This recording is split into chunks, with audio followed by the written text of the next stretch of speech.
It turns out banning transgender troops from the military could cost upwards of $960 million.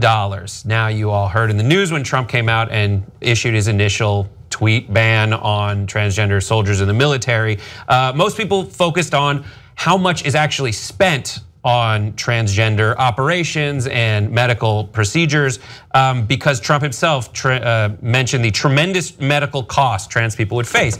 Well, a group called the Palm Center decided to find out exactly how much it would cost not to keep them on, but actually to get rid of trans soldiers and train replacements for them. Now they found that, as the quotes by Aaron Belkin, the executive director of Palm Center, says, it would be much more expensive to fire transgender troops than to let them keep serving. The president wants to spend $1 to save a dime, and that really doesn't make much business sense. It would cost $75,000 to replace each soldier. Multiply that by their estimation of how many trans soldiers are in the military. That's 12,800. And this is the number you get, which is way more than the $2.4 to $8.4 million that Rand said it would cost to keep them or to get rid of. So did anyone, look, even if you're on Donald Trump's side, did anyone really think it was because of the costs?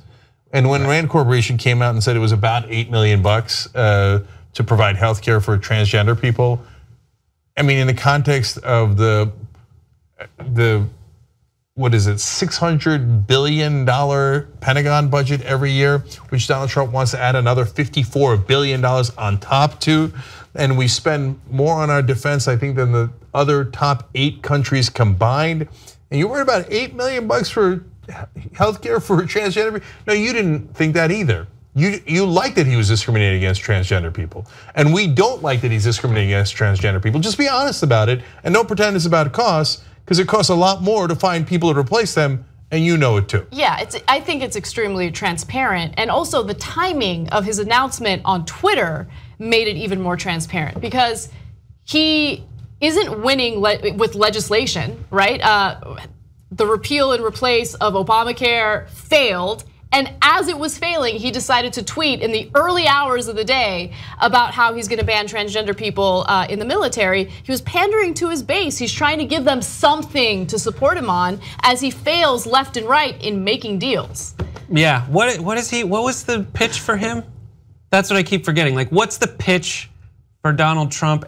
It's that he's good at making deals. That was all that there was, and there's nothing left. Yeah. I haven't seen a good deal made. Is it the border wall, I guess, is what he's saying? It's some rhetoric. Jimmy Kimmel had a great monologue yesterday where he goes through every potential reason that you could have voted for Trump. And he said, like, at this point, he says, like, I get it, you didn't like Hillary, she's an insider, you want things to change, you want somebody to come in and buck the system, but now what have you seen? There's nothing that has been in accordance to what he promised. And on top of that, he just embarrasses everyone over and over again. What's left? Maybe it's time to say, I was wrong.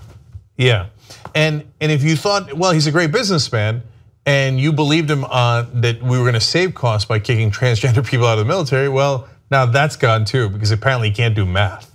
He can't figure out the most simple concepts of costs and revenue. So in this case, the costs are way, way higher.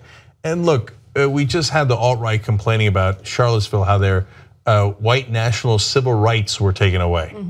Just be honest, man. I thought you guys were bold and loud and proud on the internet and all these other places, right? Just say, yeah. Look, I want civil rights for white nationalists, and I don't want them for transgender people. It has nothing to do with the money. Of course it costs more to kick them out and replace them. I just don't want you to have civil rights. Just say it, own it. Help us build independent media together. TYTnetwork.com/join.